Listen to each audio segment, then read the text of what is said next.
छत्तीसगढ़ी गाने देखने के लिए हमारे YouTube चैनल को सब्सक्राइब करें और नए अपडेट्स जानने के लिए बेल आइकन के बटन को क्लिक करें।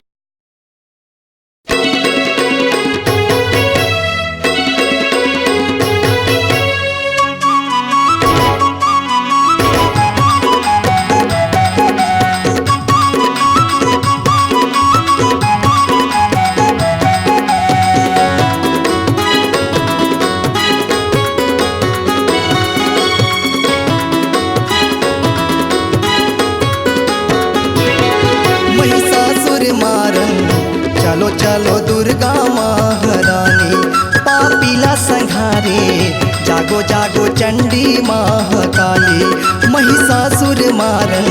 चलो चलो दुर्गा महारानी पापीला संघारे, जागो जागो चंडी महाकाली।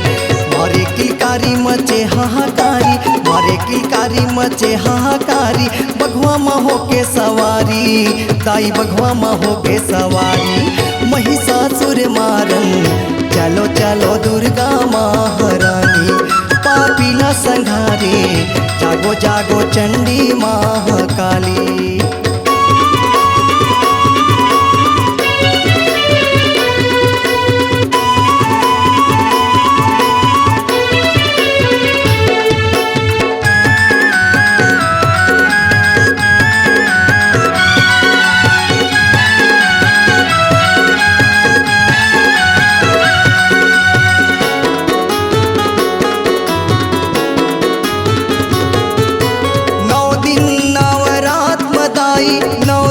धर के आवे वो पापी असुर के नाश करे बर माँ दुर्गा अवतारी वो।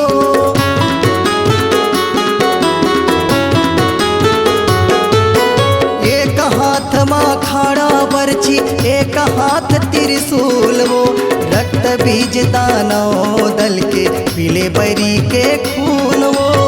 गूंजे अंबर डोले धरती, गूंजे अंबर डोले धरती, चंडी रुद्र अवतारी, दाई चंडी रुद्र अवतारी महिषासुर मारन। चलो चलो दुर्गा महारानी पापीला संघारे, जागो जागो चंडी महाकाली।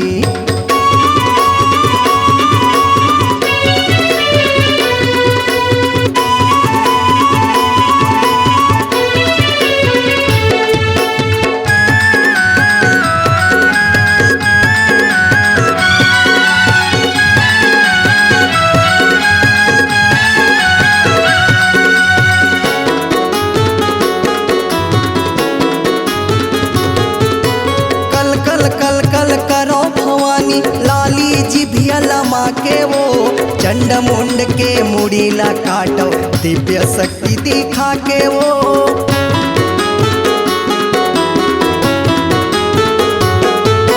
रूप धरो मैया काल रात्रि के, करो मैया उद्धार वो। दानव दल बीच टूट पड़ो, पहिरो नर मुंडन हारो।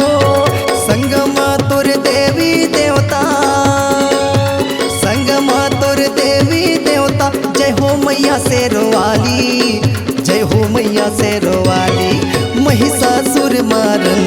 चलो चलो दुर्गा महारानी पापीला संघारे, जागो जागो चंडी महाकाली महिषासुर मारन। चलो चलो दुर्गा महारानी पापीला संघारे, जागो जागो चंडी महाकाली। मारे किलकारी मचे हाहाकारी, मारे किलकारी मचे हाहाकारी, बघवा महो के सवारी, दाई बघवा महो के सवारी महिषासुर मारन। चलो चलो दुर्गा महारानी पापीला संघारे, जागो जागो चंडी महारानी महिषासुर मारन। चलो चलो दुर्गा महारानी पापीला संघारे, जागो जागो चंडी महाकाली महिषासुर मारन। चलो चलो दुर्गा महारानी। आपकी आवाज ही आपकी पहचान है। यदि आप अपनी आवाज को एक नया आयाम देना चाहते हैं तो चले आइए मल्टी ट्रैक डिजिटल रिकॉर्डिंग के लिए AVM audio video studio, Khamtarai, Raipur. Mobile number 9301523929 और 7869646201। यदि आप नए एवं पुराने गीत सुनना चाहते हैं तो avmgana.com में जाकर गाना फ्री डाउनलोड करें और YouTube चैनल में AVM गाना और KK कैसेट्स को सब्सक्राइब करें।